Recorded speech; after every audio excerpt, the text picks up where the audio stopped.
Semua orang punya kebiasaan jelek yang mau dia hilangin. Kamu mungkin punya kebiasaan suka menunda-nunda. Ini nanti dimasukin contoh, mikirin contohnya nanti deh. Atau mungkin kamu suka terlambat kalau ke kantor atau ke sekolah. Macet pak, alasan itu udah. Ban mobil pecah, itu juga udah. Ada kebakaran, nenek saya meninggal pak. Masa nenek kamu meninggalnya 8 kali? Alasan apa lagi dong pak? Atau bahkan habit jelek lainnya yang ngeganggu banget.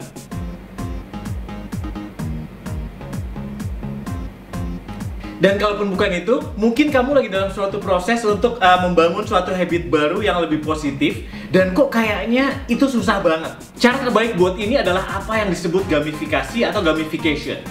Kita bikin simple aja.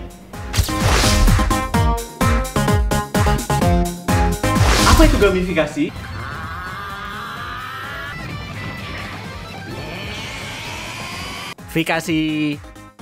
Gampangnya gamifikasi adalah penerapan elemen-elemen atau unsur-unsur game dalam situasi non-game.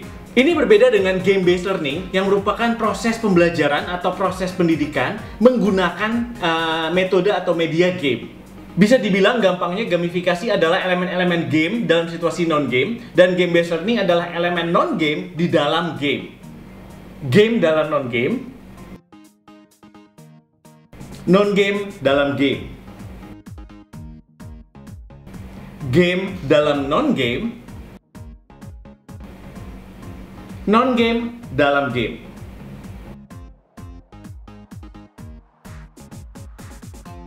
Lebih gampangnya lagi, kalau wujudnya adalah sebuah game beneran, maka dia bukan gamifikasi. Gamifikasi diambil dari prinsip sebuah game, di mana kamu mungkin nyadar bahwa orang itu nggak perlu dimotivasi atau dipaksa atau bahkan disuruh-suruh buat main game. Kalau kamu suka main game, kamu dengan sendirinya akan main game, nggak pandang bulu, nggak pandang situasi, nggak pandang timing, bahkan nggak pandang lokasi.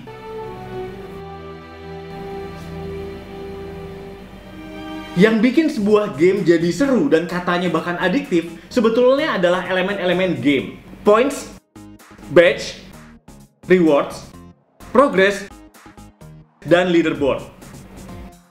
Gamifikasi menerapkan elemen-elemen game ini dalam situasi yang sebetulnya bukan situasi game, untuk membangun kebiasaan tertentu atau menghilangkan kebiasaan yang gak kita inginkan. Dari kebiasaan lari pagi, meninggalkan review, kebiasaan untuk datang kerja on time, sampai kebiasaan nunggu pacar ganti baju sebelum ke pesta.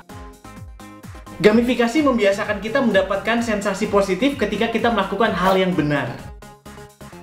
Dan jadi, untuk membuang habit negatif kita yang lama dan menggantikan itu dengan habit positif yang lebih kita inginkan, kamu bisa melakukan hal yang serupa dan menggunakan metode gamifikasi ke diri kamu sendiri. Kasih diri kamu poin atau badge yang menunjukkan atau setiap kali kamu sudah berhasil menghilangkan atau menghentikan kebiasaan jelek.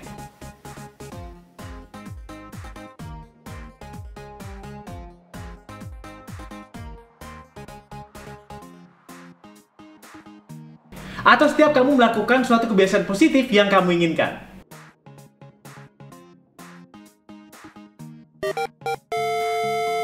Kasih diri kamu sensasi progres atau perkembangan dalam perubahan kebiasaan-kebiasaan ini.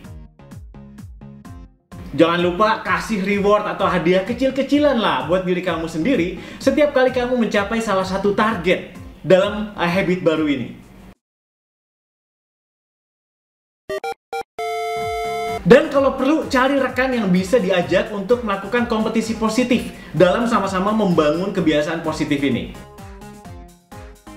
Kantor dan perusahaan atau organisasi bisa memakai metode gamifikasi dengan cara yang kurang lebih sama untuk ngebangun habit karyawannya atau team membernya dan membuat situasinya justru lebih menyenangkan dan membuat mereka nggak ngerasa kepaksa.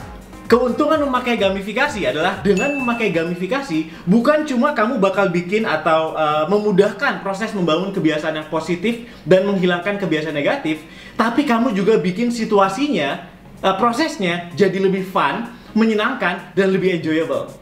Seperti game, tapi bukan game.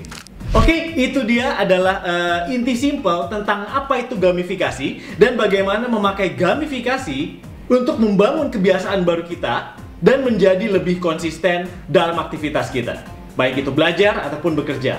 Apa topik berikutnya yang mau kita bikin simple?